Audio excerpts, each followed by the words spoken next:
All right, for more of those Newspoll numbers and a whole lot of other big stories today, joined now by Cam Reddin and the Daily Telegraph's journalist, James Willis. Gents, welcome. This Newspoll, the first time a majority of voters expect the coalition to win the federal election, coinciding too with that new positioning ad we just saw there from the Liberal Party. I tell you, Cam, if you don't define yourself in politics, your opponent will do it for you. So I suspect that's what's behind the Liberal campaign team messaging here, isn't it?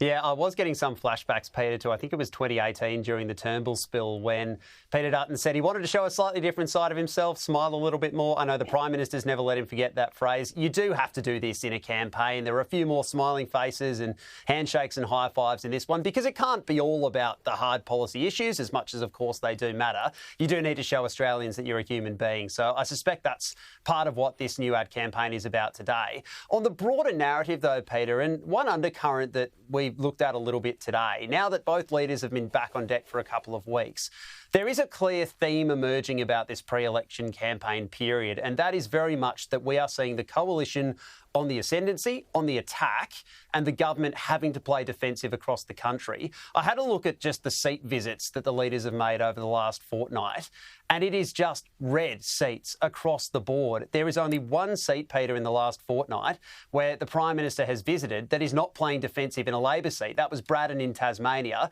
a possible pickup because an MP there is retiring, a long-time Liberal. Everywhere else, the coalition has been on the attack in marginal Labor seats, teal seats, Green seats. That is the theme that's emerging here, and it's reflected again in the Newspoll numbers today, that the coalition is gaining in confidence. They feel they're a real chance here right across the board, and Labor is having to try and play defensive before you even think about where they might pick up a seat or two to try and hang on to majority government. So, of course, there's a proper campaign to play out, but that is the theme emerging in these early weeks of the year. I tell you, Cam, you could be a political staffer with that sort of analysis. That's exactly what I used to look at this early in the pre-season before the campaign. I'll also make the point for people at home, at the last election, if you look at Labor's primary vote, only 3 out of 10 Australians voted for Anthony Albanese. 7 out of 10 Australians did not. And this is a first-term government. Usually that number's way higher because you come in on a landslide.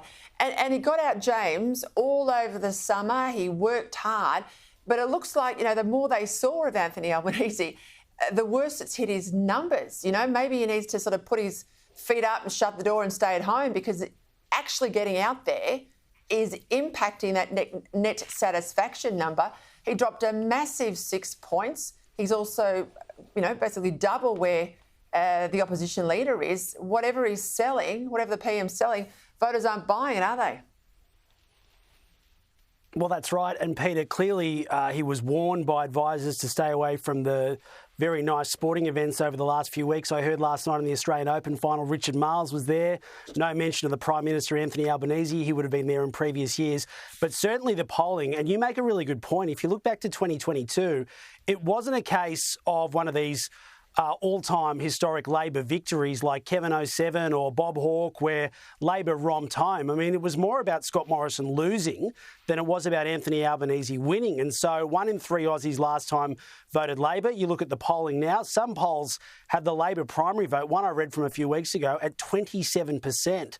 The Prime Minister's approval rating is the big problem. Leadership, preferred PM, I think they're all massive issues moving forward. And despite being on this campaign, those numbers are going backwards. For Peter Dutton, it really is about this small target approach. And I make this point. The last 2 weeks, Peter, I've spoken to dozens of small businesses for a story we're working on at the Daily Telegraph. Now, the overwhelming feedback is obviously energy. The wage bill, which has obviously been pushed by Labor, there's been major changes to IR over the last few years. The increases, the cost of things like a barista have really forced businesses to actually scale back the hours that they can put people on or force the small business owner back on the tools. That's what they're all talking about. And the other thing is, for every economist economist and every elite journalist that bags Peter Dutton's tax cut in terms of the meal allowance for small business, for entertainment, for every economist that bags it, there's 5 small businesses saying, hey, you know what? We haven't had a tax break in a long period of time. It's actually a good idea. So there's plenty of gain to be had there on top of migration, on top of energy, and of course nuclear. The other point I'd make, Peter, Labor might want to have a look at its social media profiles for the Prime Minister, Chris Bowen, and some other senior Labor people, because for every video they're putting out, there's hundreds of comments that are going in, actually whacking them and criticising them. So someone in Labor HQ should be doing some moderation there, because they're not getting a fair go.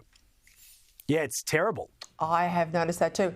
Hey, just on that small business tax break, you know, if you take your staff or your clients out, Peter Dutton thinks, the coalition thinks you should get a tax break for that. I'll make the point that if you're a big law firm or, you know, fancy corporate business and you do your entertaining in the office, you get a tax break.